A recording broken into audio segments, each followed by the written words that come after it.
Hi guys, எல்லோரும் எப்படி இருக்கீங்க? கர்த்தருடைய நாமம் மகிமைப்படுவதாக. உங்கள் மத்தியில் நான் இந்த இடத்துல நிற்கிறேன்னா அது தேவனுடைய கிருபை இல்லாமல் நிற்க முடியாது. யாருனாலையும் தேவனுடைய கிருபை இல்லாமல் நிலை நிற்க முடியாது. இந்த உலகத்தில் சரி, உயர்வான இடங்கள்லையும் சரி, எந்த ஒரு சுச்சுவேஷன்லையும் சரி, தேவனுடைய கிருபை இல்லாமல் யாராலும் நிற்க முடியாது. நான் நிற்பதும், நான் நிர்மூலமாகாமல் இருப்பதும் அவருடைய சுத்த கிருபையே மட்டும்தான். அவருடைய சுத்த கிருபை இல்லாமலா யாருனாலையும் எங்கேயும் நிற்க முடியாது. ஸோ நம்ம இங்கே நிற்கிறோம்னா அது தேவன் கொடுத்த கிருபை. இந்த வார்த்தையை நீங்கள் கேட்கிறீர்களா? இது தேவனுடைய கிருபை. ஸோ தேவனுடைய கிருபை இல்லாமல் உங்களுக்கு ஒரு வார்த்தை கடந்து வராது. தேவனுடைய கிருபை இல்லாமல் யாராலும் நிற்க முடியாது. தேவனுடைய கிருபை இல்லாமல் வேலை ஸ்தலத்தில் வேலை செய்ய முடியாது. தேவனுடைய கிருபை இல்லாமல் குடும்பத்தை சமாதானத்தோடு ஓட்ட முடியாது என்று நான் உங்களுக்கு சொல்கிறேன். என்னுடைய பெயர் Naveen. Welcome to Naveen national channel. இது இன்று உங்களோடு 3ஆம் எபிசோடுக்கு உங்களை வாழ்த்தி வரவேற்கிறத நான் மிகவும் மகிழ்ச்சி அடைகிறேன். நம்ம மெசேஜுக்கு போகிறதுக்கு முன்னாடி கண்களை மூடி நாங்கள் நிற்கிறோம்னா அது உங்களுடைய கிருபை தான் ஆண்டவரே அப்படின்னு சொல்லிட்டு நம்ம ஒரு சின்ன ப்ரேயர் பண்ணிவிட்டு நம்ம வார்த்தைக்கு நேராக கடந்து செல்வோம். எல்லோரும் இருக்கிற இடத்துலேருந்து அப்படியே கண்களை மூடி.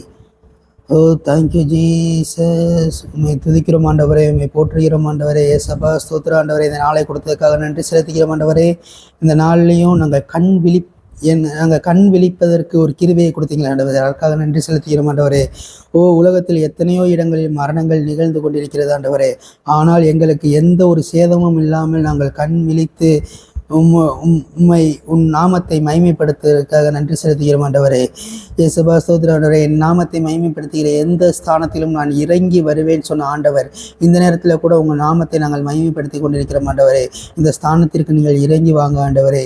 எங்களுக்குள் நீங்கள் இறங்கி வந்து இந்த வார்த்தையை கேட்டுக்கொண்டிருக்கிற சகோதர சகோதரிகளுக்கு ஒரு ஆறுதலை தந்து அவர்களை நீங்கள் தேற்றி இன்னும் அடுத்த கட்ட லெவலுக்கு நீங்கள் முன்னேற்ற உதவி செய்யுங்க ஆண்டவரே. Thank you Jesus. அவர்களுக்கு விரோதமாக எந்த ஒரு ஆயுதங்களும் வாய்க்காதே போகும் என்று சொன்ன வார்த்தையின்படி உனக்கு விரோதமாக உருவாக்கப்படுகிற எந்த ஆயுதமும் அது வாய்க்காதே போகும் என்ற ஒரு தீர்க்க தரிசனத்தை இந்த மெசேஜின் மூலமாக நான் கட்டவிழ்க்கிறேன் ஆண்டவரே. இந்த தீர்க்க தரிசனத்தை நான் கட்டவிழ்க்கிறேன் ஆண்டவரே. இந்த வார்த்தையை கேட்டுக்கொண்டிருக்கும் போது அவர்களுக்கு விரோதமாக எந்த ஒரு ஆயுதங்கள் வேலை செய்து கொண்டிருந்தாலும் இப்பொழுது செய்து கொண்டிருந்தாலும் அந்த ஆயுதங்கள் எல்லாம் அவர்களுக்கு விரோதமாக எழும்புகிற எல்லா மனுஷீக ஆவிகளும், அவர்களுக்கு விரோதமாக எழுந்திருக்கிற எல்லா ஆவிகளும், எல்லா துரைத்தனங்களையும் அதிகாரங்களையும் நீங்கள் முறியடித்ததற்காக நன்றி செலுத்துகிறோம் ஆண்டவரே. ஏசப்பா ஸ்தோத்திர ஆண்டவரே, அவங்க நீங்களே பொறுப்பெடுத்துக் கொள்ளுங்க, வழிநடத்துங்க. இயேசு கிறிஸ்து நாமத்தில் கேட்கிறேன் நல்ல பிதாவே, ஆமேன். ஓகே கைஸ், எல்லோரும் சந்தோஷமாக இருக்கிறீர்களா? ஒருவரும் கவலைப்படாமல் இருக்க வேண்டும் என்று நான் உங்களுக்கு மெய்யாகவே சொல்லுகிறேன். நீங்கள் கவலைப்படும் போது பிசாசானவன் எவனை விழுங்கலாமோ என்று வகை தேடி சுற்றி கொண்டிருக்கிறான். கெர்ஜிக்கிற சிங்கம் போல பிசாசானவன் யாரை விழுகலான்னு சொல்லிட்டு வகை தேடி சுற்றி திரிகிறானா. ஸோ நீங்கள் இப்போ கவலையில் இருக்கும்போது உங்களை ஈஸியாக அவனால் ஹேண்ட் ஓவர் பண்ணிக்க முடியும். நீங்கள் கவலையில் இருக்கும்போது ஈஸியாக பிசாசு உங்களுக்குள்ளே உங்கள் மைண்டை அவனால் கண்ட்ரோலில் எடுத்துக்க முடியும். நீங்கள் கவலையாக இருக்கும்போது நீங்கள் எதை பற்றியுமே யோசிக்க மாட்டீங்க, கவலையை பற்றி மட்டும்தான் யோசிப்பீங்க. ஸோ அந்த நேரத்தில் பிசாசு உங்களை ஹேண்டில் பண்ணுறது ஈஸியான காரியமாய் மாற்றிவிடும் என்று நான் மெய்யாகவே சொல்லுகிறேன். அதனால் ஆண்டவர் சொல்லுகிறார், நீங்கள் ஒன்றுக்கும் கவலைப்படாமல் இருக்க வேண்டும். நீங்கள் ஒன்றுக்கும் கவலைப்படக்கூடாது. நீங்கள் சந்தோஷமாக தான் இருக்கணும், நீங்கள் சமாதானத்தோடு தான் இருக்கணும். சூழ்நிலை ரொம்ப மோசமாக இருக்குன்னு சொல்லி கவலையில் இருக்கீங்களா? அந்த சூழ்நிலையை மாற்றுகிற தேவன். நீ அந்த சூழ்நிலையை பார்த்து நீ கவலைக்குள்ளே போகாத. அந்த சூழ்நிலையிலையும் நான் உன் கூட இருக்கேன்ற ஒரு நம்பிக்கையில் நீ சந்தோஷமாக இரு என்று ஆண்டவர் சொல்கிறார். உங்கள் சூழ்நிலை ரொம்ப மோசமாக இருக்குன்னு சொல்லிட்டு இதெல்லாம் நீங்கள் கவலையில் இருக்கீங்க. உங்கள் குடும்பத்தோட நிலைமை ரொம்ப மோசமாக இருக்குன்னு சொல்லி இதெல்லாம் நீங்கள் கவலையில் இருக்கீங்க. அந்த மோசமான நிலைமையிலையும் தேவன் உங்களை கைவிடாமல் உங்களை பாதுகாத்து கொண்டிருக்கிறார். அதை நீங்கள் கன்சிடரே பண்ண மாட்டேங்கிறீங்க. உங்களுக்கு அந்த பிரச்சனை பெரிதாக தெரியுது, அந்த பிரச்சனை மத்தியில தேவன் நின்று கொண்டிருக்கிறார் என்ற உணர்வுக்குள் கடந்து வாருங்கள் என்று நான் உங்களுக்கு மெய்யாகவே சொல்லுகிறேன். அந்த பிரச்சனையை பார்க்காதீர்கள். பிரச்சனையை பார்த்தீங்கன்னா நீங்கள் கீழே விழுந்து தான் போவீங்க. பிரச்சனையை பார்த்தீங்கன்னா நீங்கள் தடுக்கி விழுந்து தான் போவீங்க. பிரச்சனையை பார்த்தீங்கன்னா நீங்கள் சறுக்கி விழுந்து தான் போவீங்க. ஆனாலும் அந்த பிரச்சனையின் நடுவிலும் என் தேவன் பெரியவர் என்று நீங்கள் பார்க்கும்போது, அந்த பிரச்சனையை காட்டிலும் என்னுடைய தேவையை காட்டிலும் என் தேவன் பெரியவர் என்று நீங்கள் சொல்லும்போது அவர் உன் கரத்தை பிடித்து தூக்குவார் என்று நான் மெய்யாகவே சொல்லுகிறேன். பேதுரு கடலில் நடக்கணும் ஆசைப்பட்டான். இயேசு கடலில் நடந்து வராரு. பேதுரு கடலில் நடக்கணும் ஆசைப்பட்டான். சரி வா பேதுருன்னு சொல்லிட்டு இயேசு கூப்பிட்டாரு. ஸோ பேதுரு காலடி எடுத்து வைக்கிறான், கடல் மேலே நடக்கிறான், நடந்து கொண்டே வருகிறான். ஆனால் ஒரு டைமில் சூழ்நிலையை பார்க்க ஆரம்பிச்சிடுறான். கடல் கொந்தளிக்கிறத பார்க்குறான், பிரச்சனைகள் தள்ளாடுறதை பார்க்குறான். எல்லாமே பார்த்து கொண்டிருக்கும் போது அவனுக்கு ஒரு பயம் உள்ளே வருகிறது. அவன் தேவனை பார்ப்பதை விட்டுட்டு பிரச்சனையை பார்த்தனால் என்ன நடக்கிறது? அவன் கால்கள் தண்ணீருக்குள் மூழ்கிறது, அவன் உடல் முழுவதும் தண்ணீருக்குள் மூழ்குகிறது. ஸோ நீங்கள் எப்போதுமே பிரச்சனையை பார்த்தீங்கன்னா நீங்கள் மூழ்கி போகிற சூழ்நிலையில் இருந்து கொண்டிருக்கீங்க என்ற அர்த்தம். அந்த பிரச்சனையின் நடுவிலும் என் தேவன் எனக்கு அருகில் இருக்கிறார், என் தேவன் என் பக்கத்தில் இருக்கிறார், என் தேவன் என் சூழ்நிலையை மாற்றக்கூடிய தேவன் என்று நீங்கள் விசுவாசிக்கும் போது அந்த பிரச்சனையின் மத்தியில் அவர் கைகளை கொடுத்து உன்னை தூக்கி விடுவார் என்று நான் மெய்யாகவே சொல்லுகிறேன். எத்தனை பேத்துக்கு புரியுது? பிரச்சனையை பார்க்காதீங்க, கவலைப்படாதீங்க, சந்தோஷமாக இருங்கள் என்று நான் சொல்ல வருகிறேன். இந்த உலகத்தில் உபத்திரங்கள் உண்டு. இயேசு கிறிஸ்து சொன்னதுதான், இந்த உலகத்தில் உபத்திரங்கள் உண்டு, ஆனாலும் திடன் கொள்ளுங்கள், நான் உலகத்தை ஜெயித்தது போல நீங்களும் உலகத்தை ஜெயிப்பீர்கள் என்று ஆண்டவர் சொல்கிறார். ஸோ அவர் எப்படி உலகத்தை ஜெயித்தாரோ அதே போல நீங்களும் உலகத்தை ஜெயிப்பீர்கள். அவர் எப்படி அந்த பிரச்சனைகளை சமாளித்து பிரச்சனைகளை கடந்து வந்தாரோ அதே போல இப்போ இருக்கிற உன்னுடைய பிரச்சனைகளை நீ சமாளிக்க முடியும் என்று சொல்லுகிறேன். அந்த பிரச்சனைகளை நீ சமாளிக்க வேண்டும் என்றால், அந்த பிரச்சனைகளை நீ கடந்து போக வேண்டும் என்றால், அந்த கடன் பாரத்தை நீ கடந்து போக வேண்டும் என்றால், உன் குடும்ப சண்டைகளையும் குழப்பங்களையும் பயத்தையும் நீ கடந்து போக வேண்டும் என்று சொன்னால், நீ அந்த குடும்ப பிரச்சனையும் கவலைகளையும் குழப்பத்தையும் பயத்தையும் பார்க்கக்கூடாது என்று நான் உங்களுக்கு வலியுறுத்துகிறேன். அதற்கு பதிலாக அந்த சூழ்நிலையின் மத்தியில் இருக்கிற தேவனை பாருங்கள் என்று நான் சொல்கிறேன். நீங்கள் தேவனை பார்க்கும்போது அந்த பிரச்சனைகள் எல்லாம் உங்களை விட்டு ஓடி போகும் என்று நான் சொல்லுகிறேன். எத்தனை பேருக்கு புரியுது? எத்தனை பேத்துக்கு புரியுது நான் சொல்கிறது? பிரச்சனையை பார்க்காதீங்க, பிரச்சனையின் மத்தியில் இருக்கிற தேவனை பாருங்கள். சாத்ராக் மேஷாக் ஆபேத்நேகோவை சூளைக்குள்ளே போடும்போது அவங்க அந்த நெருப்பை பார்க்கல, நெருப்புக்குள்ளே நின்றுக்கின்ற தேவனை பார்த்தாங்க. அதனால் அவங்க முடி கூட கருகாமல் வெளியே வந்தார்கள். தானியலை சிங்கக்கெபியில் போடும்போது தானியல் சிங்கத்தை பார்க்கவில்லை, அந்த சிங்கத்தை உண்டாக்கின தேவனை பார்த்தான். ஸோ இந்த சிங்கங்கள் அவனை ஒன்றுமே செய்யவில்லை. ஸோ பிரச்சனையை பார்க்காதீங்க. பிரச்சனையை பார்த்தீங்கன்னா நீங்கள் விழுந்து போயிடுவீங்க. பிரச்சனையை விட பெரியவர் ஒருத்தவர் இருக்கிறார்.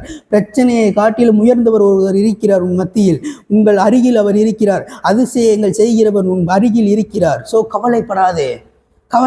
அதிசயங்கள் செய்கிறவர் உன் அருகில் தான் இருக்கிறார். கவலைப்படாதே. உன் பக்கத்தில் தான் இருக்காரு. கவலைப்படாத. எதுக்காக கவலைப்பட்டு கொண்டிருக்கிற? நீ கவலைப்படும் போது உன்னோட பாடி வீக் ஆகுது, உன்னுடைய உடல் நலம் வீக் ஆகுது. சந்தோஷமாக இருங்கள் என்று நான் உங்களுக்கு மீண்டும் சொல்லுகிறேன் என்று சொல்லி நான் செய்தி வேலைக்கு நேராக கடந்து போக வருகிறேன். அதுக்கு முன்பாக எனக்கு காலையில் நடந்த சம்பவத்தை நான் உங்களுடன் ஒரு வெளிப்பாடாக எடுத்து பேச வருகிறேன். காலையில் நான் தூங்கி எழுந்தபோது எங்கள் அம்மா எனக்கு டீ காஃபி ஏதோ ஒன்று கொடுக்கும்போது நான் அதை பிஸ்கட்டில் தொட்டு சாப்பிட்டு இருக்கும்போது பிஸ்கட்டுக்குள்ளே வைக்கிறேன். அந்த பிஸ்கட்டு உடஞ்சி உள்ளே விழுந்துருது, காப்பிக்குள்ளே பிஸ்கட்டு விழுந்துருது. என்னடா காப்பிக்குள்ளே பிஸ்கட் விழுந்துருச்சேன்னு சொல்லிட்டு திரும்பி ஒரு பிஸ்கட்டை வைக்கிறேன், வச்சு எடுத்து சாப்பிட்லான்னு வரேன். திரும்பி அதே மாதிரி காப்பிக்குள்ளே விழுந்துருச்சு. என்னடா இது ரெண்டாவது வாட்டியும் காப்பிக்குள்ளே விழுகுதுன்னு சொல்லி யோசித்து பார்த்துட்டு இருக்கும்போது திரும்பி அதே மாதிரி பிஸ்கட்டை உள்ளே விடுறேன். அது அடுத்த பிஸ்கட்டு என்ன பண்ணுறேன், வாய்கிட்ட கொண்டு போகிறேன், கீழே விழுந்துருச்சு. சரி, காப்பிக்குள்ளே விழுந்த பிஸ்கட்டு அடுத்து எனக்கு பிரயோஜனமாக இருக்கும், ஆனால் கீழே விழுந்த பிஸ்கட்டு எனக்கு எப்படி பிரயோஜனமாக இருக்கும்? ஸோ நான் உங்களுக்கு இதுலேருந்து என்ன சொல்ல வரேன்னா, என்ன பிரதர் நீங்கள் காப்பி குடிச்சது நீங்கள் பிஸ்கட் சாப்பிட்டதான் சொல்லிக்கிறீங்க அப்படின்னு நீங்கள் கேட்கலாம். ஆனால் இதுக்குள்ளே ஒரு ரெவலேஷன் இருக்கிறது, ஆழமான சத்தியம் இருக்கிறது. நீ விழுவாயாகில் பரிசுத்தவான்கள் இருக்கிற கூட்டத்துக்குள் விழுந்து விடு. நீ விழுகணும்னா பரிசுத்தவான் கூட்டத்தில் விழுந்துரு. அடுத்த வர ஒரு பரிசுத்தவான் உன்னை ஜெபம் பண்ணி எழுப்பி விட்டுருவான். அதே நீ கீழே விழுந்துட்டேன்னா, நீ அந்த காப்பிக்குள்ளே விழுகாம வேற இடத்துல விழுகும்போது நீ வேஸ்டா போற. நீ இடம் மாறி விழுகும்போது நீ வெட்டியா போகிற. உன்னுடைய கனவுகள் சிதைக்கப்படுகிறது, உன்னுடைய நோக்கம் சிதைக்கப்படுகிறது, எல்லாம் சிதைக்கப்படுகிறது. நீ அந்த காப்பிக்குள்ள விழுந்தாலும் நீ பரிசுத்தவான் கூட்டத்துக்குள்ள விழுந்திருக்க. ஸோ அடுத்த ஒரு பரிசுத்தவான் வருவான், அவன் உன்னை ஜெபம் பண்ணி எழுப்பி விட்டு விடுவான். புரிகிறதா என்ன சொல்ல வருகிறேன் என்று? நீ விழுகிறதா இருந்தாலும் பரிசுத்தவான் கூட்டத்துக்குள்ள விழுந்துரு, கத்தருக்குள்ள விழுந்துரு நீயே. அப்ப உன்னை எழுப்புறது ஈஸி. நீ வேஸ்டா வெளியே எங்கேயாச்சும் விழுந்துட்டேன்னா வச்சுக்கோவே, உன்னை எழுப்பு ரொம்ப ரொம்ப கஷ்டமான காரியமாக ஆகிவிடும் என்று நான் உங்களுக்கு சொல்லுகிறேன். ஸோ நான் என்ன பண்ணாலும் ஆண்டவர் என் கூட ஒரு விஷயத்தில் பேசிக்கொண்டு தான் இருக்கிறார். அந்த இடத்திற்கு நீங்களும் கடந்து வர வேண்டும் என்று நான் உங்களை வற்புறுத்துகிறேன். ஸோ நீங்கள் ஒவ்வொரு சின்ன காரியங்கள் பண்ணும்போதும் இதுலேருந்து ஆண்டவர் என் கூட என்ன பேசுகிறாரு, இதுலேருந்து ஆண்டவர் என் கூட என்ன பேசுகிறாருன்னு சொல்லிட்டு ஒவ்வொரு விஷயங்களையும் ஆண்டவர்கிட்ட கொண்டு போங்க. ஆண்டவரை இதுலேருந்து நீங்கள் என்ன பேசுகிறீங்க? பிஸ்கட் சாப்பிடும்போது பிஸ்கட் காஃபிக்குள்ளே விழுந்ததுலேருந்து நீங்கள் என் கூட பேசுகிற தேவனாக இருக்கிறீங்க. அந்த ஒரு உற்சாகத்துக்குள்ளே கடந்து வாங்க. அது எனக்கு ஒரு காலையில் ஒரு பூஸ்டப் ஆச்சு. எப்படியும் விழுவோம். விழுகும்போது கரெக்டான இடத்துல விழுவோம். மனிதர்கள் எல்லாரும் விழுவார்கள் தான், தவறு செய்வார்கள் தான், தப்பு பண்ணுவாங்க தான், இடறி விழுவார்கள் தான். ஆனால் கரெக்டான இடத்துக்குள்ள விழுகும்போது அடுத்த வருகிற ஒரு பரிசுத்தவான் அவன் ஜெபத்தினால் உன்னை திரும்பவும் மீண்டும் எழுப்ப முடியும் என்று நான் சொல்லுகிறேன். நீ வேற இடத்துல விழுந்துட்டேன்னா வச்சுக்கவே உன்னை எழுப்புறது ரொம்ப கஷ்டம். நீ எதற்கும் உதவாத பாத்திரமாக ஆகிவிடுவாய். ஸோ அடுத்த பிஸ்கட்டை எடுத்து அந்த பிஸ்கட்டை 2 பிஸ்கட்டை எடுத்து நான் சாப்பிட்டேன். ஸோ அது எனக்கு பயனுள்ளதாக இருந்தது. நான் காப்பி குடித்தாலும் தேவன் கூட பேசுவேன், நான் பிஸ்கட் சாப்பிட்டாலும் தேவன் கூட பேசுவேன். ஒவ்வொரு விஷயங்களையும் நான் தேவன் கூட பேசுகிறனால தான் தேவன் என்னை இன்னும் கைவிடாமலும் விட்டு விலகாமலும் இருக்கிறார். அதே போல நீங்களும் அந்த இடத்திற்குள் கடந்து வர வேண்டும் என்று நான் உங்களை ஆசைப்படுகிறேன். ஸோ ஒவ்வொரு விஷயத்திலும் தேவன் கூட பேசுங்க. நீங்கள் தண்ணி குடிக்கும்போது தேவன் கூட பேசுங்க, நீங்கள் பால் குடிக்கும்போது தேவன் கூட பேசுங்க, நீங்கள் நடந்து போகும்போது தேவன் கூட பேசுங்க, நீங்கள் படுக்கும் போது தேவன் கூட பேசுங்க. ஒவ்வொரு காரியத்திலையும் நீ தேவன் கூட பேசுகிற நபராக இருந்தால் உன் காரியம் வாய்க்க பண்ணுவார். நீ கையிட்டு செய்கிற எல்லா காரியத்திலையும் வெற்றி தான் காண்ப.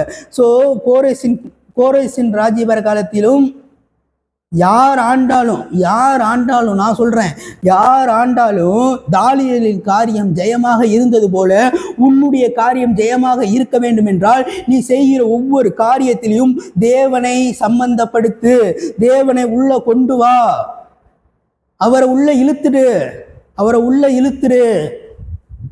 அவரை நீ உள்ள இழுக்க அவரும் உன்னுடைய காரியத்துல கலந்துருவாரு. அவரும் காரியத்துல கலந்து 2 பேரும் இருக்கும்போது கர்த்தரை தேவனை ஜெயிக்கிறவன் இந்த உலகத்துல எவனும் கிடையாது. ஸோ தேவன் உன் காரியத்தில் கலக்கும் போது உன் காரியத்தை ஜெயமாக மாற்றி கொடுக்கிறவன் நம்முடைய தேவனாக இருக்கிறார். ஸோ உன்னுடைய காரியத்தை ஜெயமாக மாற்றி கொடுப்பார் என்று மெய்யாகவே உங்களுக்கு நான் சொல்லுகிறேன் என்று சொல்லி இந்த வெல்கம் ட்ரிங்கோட உங்களை வார்த்தைக்கு நேராக வரவேற்க நான் மிகவும் சந்தோஷப்படுகிறேன். என்னுடைய பெயர் Naveen. Welcome to Naveen national channel. இன்று உங்களோட 3ஆம் எபிசோடில் உங்களை சந்திக்க நான் மிகவும் ஆசைப்படுகிறேன். ஸோ இன்னைக்கு காலையில் நான் நீதிமொழிகள் 19ஆம் அதிகாரம் படித்து கொண்டிருக்கும் போது தேவனுடைய பேசிய வார்த்தை நீதிமொழிகள் 19ஆம் அதிகாரம் 21ஆம் வசனம். மனுஷனுடைய இதயத்தின் எண்ணங்கள் அநேகம், ஆனாலும் கர்த்தருடைய யோசனையை நிலை நிற்கும். என்ன சொல்ல வருகிறேன்? மனுஷனுடைய இருதயத்தின் எண்ணங்கள் அநேகமாக இருக்கும். மனிதனுடைய எண்ணங்கள் எல்லாமே அநேகமாக இருக்கும்போது ஆனாலும் கர்த்தருடைய யோசனையே நிலை நிற்கும் அப்படின்ற ஒரு வார்த்தையை எனக்கு டச் பண்ணுச்சு. ஆண்டவர் என் கூட பேசின வார்த்தை காலையில். ஸோ என்னுடைய ஸ்பிரிச்சுவல் ஃபாதர் சொல்லுவார், என் ஸ்பிரிச்சுவல் ஃபாதரு சொல்லுவார், ஒரு வசனம் வருதுன்னா, அந்த வசனத்து வருதுன்னா அதுக்கப்புறம் ஆனாலும் வந்துருச்சுன்னா அந்த முன்னாடி இருக்க வசனம் எல்லாம் அடியாயிரும் அப்படின்னு சொல்லுவார் ஸ்பிரிச்சுவல் சார். அப்போ நான் எஸ்பா கிட்ட கேட்டேன், எஸ்பா இந்த மாதிரி எனக்கு அவர் சொல்லி கொடுத்துருக்காரு, முன்னாடி இருக்க வசனம்லாம் அடியாயிரும், அப்போ பின்னாடி இருக்க வசனம் தான் எனக்கு வந்து பலிக்கும் அப்படின்னு சொல்லி அவர் எனக்கு சொல்லி கொடுத்துருக்காரு ஏசப்பா. இது எப்படி ஏசப்பா நான் எடுத்துக்கிறது? எங்களோட திட்டங்கள் எல்லாம், என்னுடைய எண்ணங்கள் எல்லாம் அடியாயிரணும், உங்களுடைய எண்ணங்கள் எல்லாமே நிலை நிற்கணுமா ஏசப்பா?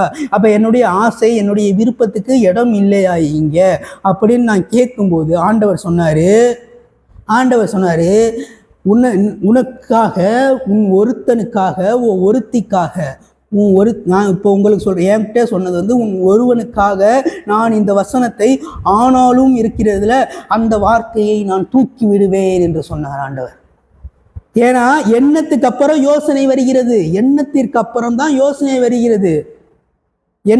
நான் இப்போ கடைக்கு போகிறேன், கடைக்கு போயிட்டு ஒரு பால் பாக்கெட்டு வாங்கணும், கடைக்கு போயிட்டு நான் ரோட்டில் நடந்து போய்க்கிருக்கும் போது எனக்கு ஒரு எண்ணம் வருது, வீட்டுக்கு போனால் டீ குடிக்கணும்னா பால் பாக்கெட் வேணும், அப்போ பால் பாக்கெட் வாங்கணும்னு சொல்லிட்டு ஒரு எண்ணம் வருது. கடைக்கு நடந்து போய்க்கும்போது ஒரு எண்ணம் வருது. அந்த எண்ணத்துக்கு அப்புறம் அது எப்படி வாங்குறது அப்படின்ற வர்றது தான் யோசனை. ஸோ இது அடுக்கு தொடர் மாதிரி, வந்ததுக்கப்புறம் இது வரும், இது வந்ததுக்கப்புறம் இது வரும், இது வந்ததுக்கப்புறம் அந்த இடத்துல ஆனாலும் தேவையில்லை மகனே என்று ஆண்டவர் என்னுடன் பேசின வார்த்தைகள் காலையில். இது உங்களுக்கு கேட்க அதிர்ச்சியாக இருக்கலாம், ஷாக்கிங்காக இருக்கலாம், இது யாருமே பேசாத மாதிரி கூட உங்களுக்கு தெரியலாம். ஆனால் நான் உங்களுக்கு மெய்யாகவே சொல்லுகிறேன், உங்களுடைய திட்டங்கள், உங்களுடைய எண்ணங்களுக்கு அப்புறம் தேவனுடைய யோசனை நிலைப்படும் என்று நான் மெய்யாகவே சொல்லுகிறேன். அதாவது நான் என்ன சொல்ல வரேன்னா, ஒரு சின்ன பையன் இருக்கு, எக்ஸாம்பிளுக்கு எடுத்துக்கோங்க. ஒரு சின்ன பையன் இருக்கான், ஒரு சின்ன பையன் வந்து ஒரு மாமரத்தை பார்க்குறான். அவன் பார்க்கும்போது நானும் இது மாதிரி ஒரு மாமரத்தை வளர்க்க வேண்டும் என்று ஒரு எண்ணம் வருகிறது. அவனுக்கு ஒரு எண்ணம் வருகிறது. அதுக்கப்புறம் வரது தான் யோசனை. எப்படி இந்த மாமரத்தை வந்து நடுறது, எப்படி விதைய போடுறது, என்ன பண்ணுறது, அது யோசனை. அப்போ ஆண்டவர் இந்த இடத்துல சொல்கிறாரு, மனிதனுடைய இருதயத்தின் எண்ணங்கள் அநேகம், நீ எவ்வளோ வேணா யோசித்துக்கோ, நீ எனக்கு பிரியமாக இருந்தால். தேவனுக்கு பிரியமாக இருப்பது எப்படி? மனுஷனிடத்தில் பிரியமாக இருப்பவன் தேவனிடத்தில் பிரியமாக இருக்கிறான். மனிதர்களை பிரியப்படுத்துகிறவன் தேவனை பிரியப்படுத்த மாட்டான். ஆனா மனுஷன் கூட நீ அன்பா இருக்கும்போது, மனுஷனை நீ மன்னிக்கும் போது தேவன்கிட்ட வந்து நீ பிரியமாக மாறிக்கொண்டிருக்கிறாய்.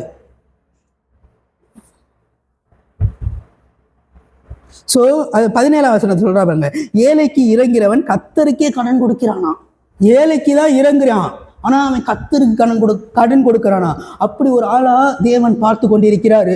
ஸோ இந்த நேரத்துல நீ மனுஷன் மேல அன்பா இருக்கும்போது, மனுஷன் பண்ண தப்பிதங்களை நீ மன்னிக்கும் போது உனக்கு அது மன்னிக்கப்படும் என்று ஆண்டவர் சொல்லியிருக்கிறார் அல்லவா? அதை தான் நான் சொல்ல வருகிறேன். உன்னுடைய எண்ணங்கள் அநேகமா இருக்கட்டும், நீ என்ன வேணா எண்ணம் பண்ணு, நீ என்ன வேணா திட்டம் பண்ணு, ஆனா தேவன் அந்த திட்டங்களை நிறைவேற்றுவார் என்று என்கிட்ட பேசினார் ஆண்டவர் காலையில். ஸோ உன்னுடைய திட்டங்களை நான் நிறைவேற்றுவேன்.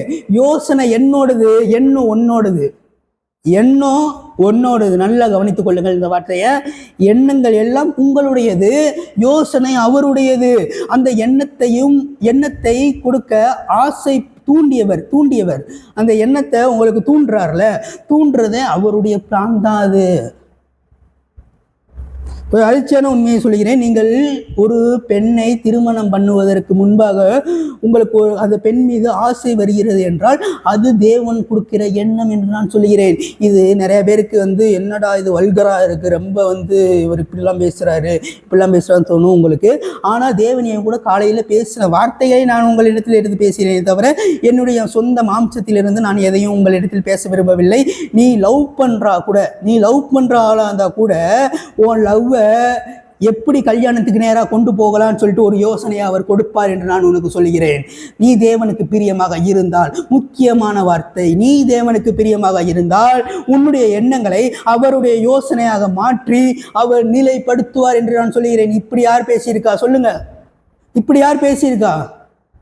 நீ லவ் பண்ற ஆளா இருந்தா கூட தேவனுக்கு பிரியமா இருந்தால் நீ தேவனுக்கு பிரியமான நபராக இருந்தால், நீ லவ் பண்ற ஆளா இருந்தா கூட அந்த எண்ணத்தை அவர் கையில எடுத்து அவர் அதை யோசனையா மாற்றி அதை நிலைநிறுத்துவார். அந்த பொண்ணை உனக்கு கல்யாணம் பண்ணி வைப்பார் என்று அவர் சொல்லுகிறார்.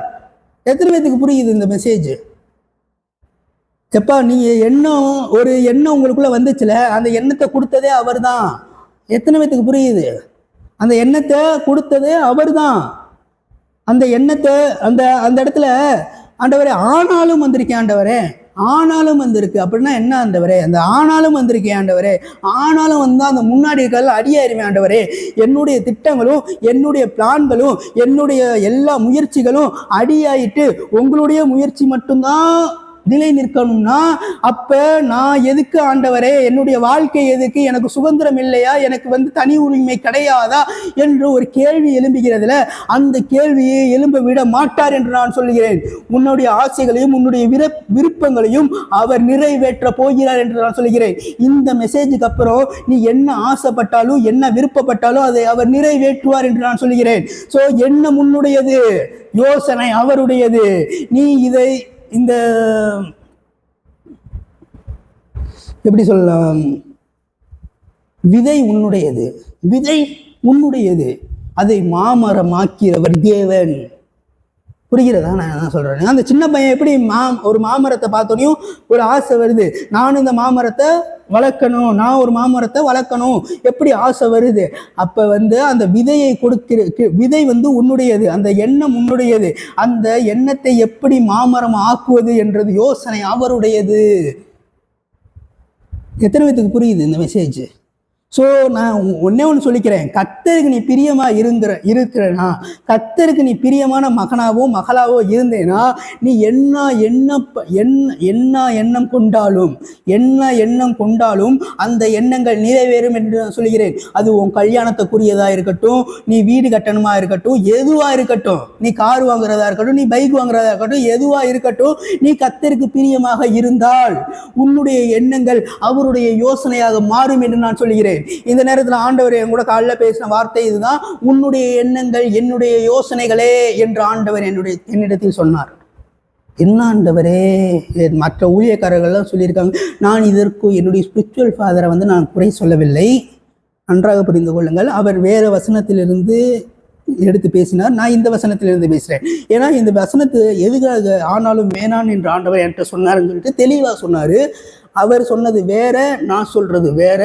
இந்த இடத்துல எண்ணத்துக்கு அப்புறம் யோசனை வருகிறது, எண்ணத்துக்கு அப்புறம் தான் யோசனை வருது. ஒரு மாமரத்தை பார்த்தோன்னே ஆசைப்பட்டு இந்த மாமரத்தை நான் நட்டே ஆகணும், இந்த மாமரத்தை மாதிரி நான் வளர்க்கணும், அந்த சின்ன பையனுக்கு எப்படி ஒரு எண்ணம் வந்துச்சு? அதுக்கப்புறம் தான் யோசனை வரும், அந்த இதுக்கு என்ன விதை போடணும், அதை எப்படி தண்ணி ஊற்றணும், எப்படி பராமரிக்கணும், அந்த யோசனையை கொடுக்கறது கர்த்தர். ஸோ அந்த மாமரத்தை நான் நடணும்னு ஆசைப்பட்டேன்னா தேவன் அதற்கான செயல்களை செய்து முடிப்பார் என்று நான் சொல்கிறேன். இந்த நேரத்தில் நான் ஒரு பொண்ணை ஆசைப்பட்டேன், நீங்கள் ஒரு பையனை ஆசைப்பட்டிருப்பீங்கன்னா அந்த பையனை எப்படி தேவனுடைய சித்தத்துக்கு நேராக ஈர்ப்பது, தேவனுடைய சித்தத்துக்கு நேராக அவர்களை கொண்டு வருவது அப்படின்றது பிளான் போடுறது அவரு. ஆசையை கொடுக்க தெரிந்த அவருக்கு சேர்த்து வைப்பது கடினமா? என்ன வருது இப்படிலாம் பேசுறீங்க? தேவனுடைய பலிபடத்தில் லவ்ன்றீங்க, எதுன்றீங்க, அதுன்றீங்க. தவறு கிடையாதுங்க, தவறு கிடையாது. அந்த பிசாசு இது லவ்னாலே ஒரு பாவம் மாதிரி கொண்டு வந்திருக்கான். லவ் ஒரு பாவம்னு கொண்டு வந்திருக்கான் பிசாசு. அந்த பாவத்தை இயேசு கிறிஸ்துவின் நாமத்தினாலே இந்த சபையில் நின்று நான் உடைக்கிறேன். இது ஒரு புதிய ஜென்ரேஷனை நான் உருவாக்குறேன். பிசாசு எதெல்லாம் பாவம் சொல்லிட்டு உன்கிட்ட திணிச்சு வச்சிருக்கானோ, பிசாசு எதெல்லாம் இது பாவமா, அப்போ பாவமா, லவ்னா பாவம் தான், அப்போ லவ்னா பாவமா? லவ் பாவம் கிடையாதுங்க, லவ் பாவம் கிடையாது. இதை குறித்து நம்ம டீட்டெயிலாக பார்ப்போம். ஒரு டைமில் இதை குறித்து நம்ம டீட்டெயிலாக பார்ப்போம். காதலிப்பது தவறா என்பதை டீட்டெயிலாக பார்ப்போம். ஸோ நான் இப்போ என்ன சொல்ல வரேன்னா, ஆண்டவர் என்ன சொல்லியிருக்காருன்னா, நீ யோசனை நீ திட்டம், நீ எண்ணத்தை கொண்டு வா, உன் மைண்டில் எண்ணத்தை கொண்டு வா, நான் அதை நிறைவேற்றுவேன். உன் மகனுக்காக இருக்கட்டும், உன் மகளுக்காக இருக்கட்டும், நீ கல்யாணத்தோட எண்ணத்தை கொண்டு வா, நான் பொண்ணையோ மாப்பிள்ளையோ கூட்டு நிப்பாட்டுவேன்னு சொல்கிறார் ஆண்டவர். நீ கார் வாங்கணும்னு முடிவு பண்ணு, ஒரு ஆசைப்படு, எண்ணத்தை கொண்டு வா, நான் அதற்கான அமௌண்ட்டை நான் கொண்டு நிப்பாட்டுவேன்னு சொல்கிறாரு. அந்த யோசனையை நான் தருவேன்னு சொல்கிறாரு. நீ வீடு கட்டணும்னு சொல்லிட்டு ஒரு ஆசையை கொண்டு வா, அதற்கான பணத்தையும் அதற்கான சிமெண்ட் அதற்கான ஜல்லி எல்லாத்தையுமே நான் யோசனை பண்ணி உனக்கு தருவேன் என்று ஆண்டவர் சொல்கிறார். எத்தனை பேர்னால சொல்ல முடியுங்க இந்த மாதிரி மெசேஜை? என்னுடைய திட்டங்கள் எல்லாம் அழிந்து போக வேண்டும் ஆண்டவரே, உங்களுடைய திட்டங்கள் மட்டுமே நிறைவேறணும் ஆண்டவரே, இப்படி என்ற மெசேஜை மட்டும்தான் கேட்ட உங்களுக்கு நான் இப்பொழுது ஒரு புதிய மெசேஜை கொடுக்கிறேன்.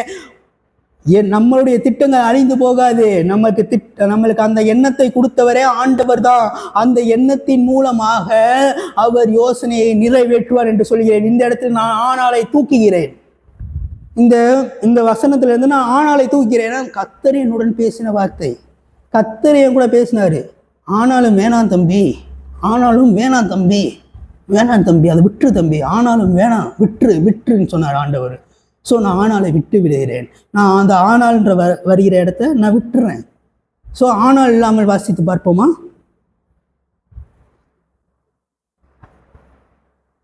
மனுஷனுடைய இருதயத்தின் எண்ணங்கள் அநேகம், கர்த்தருடைய யோசனையை நிலை நிற்கும்.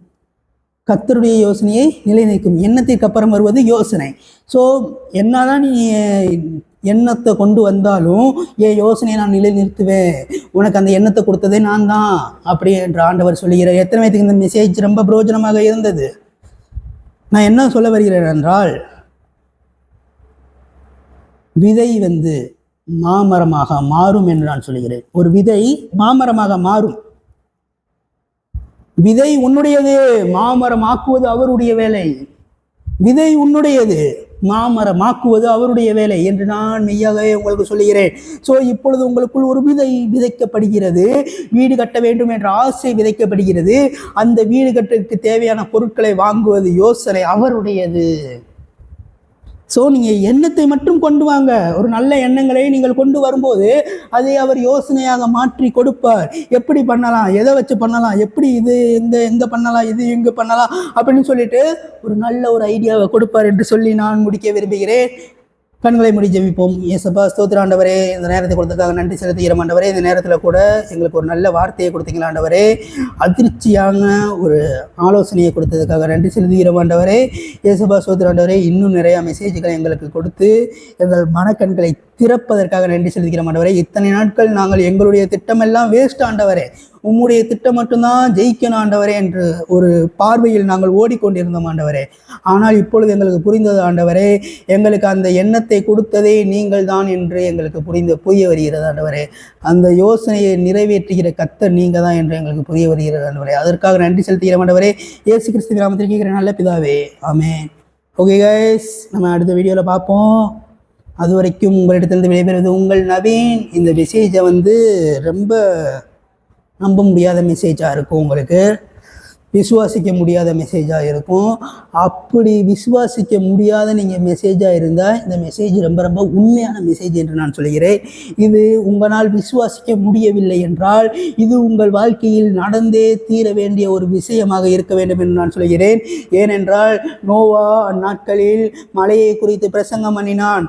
அந்த நாட்களில் மலையை யாரும் பார்த்தது இல்லை. ஸோ அதை அவர்கள் விசுவாசிக்கவில்லை.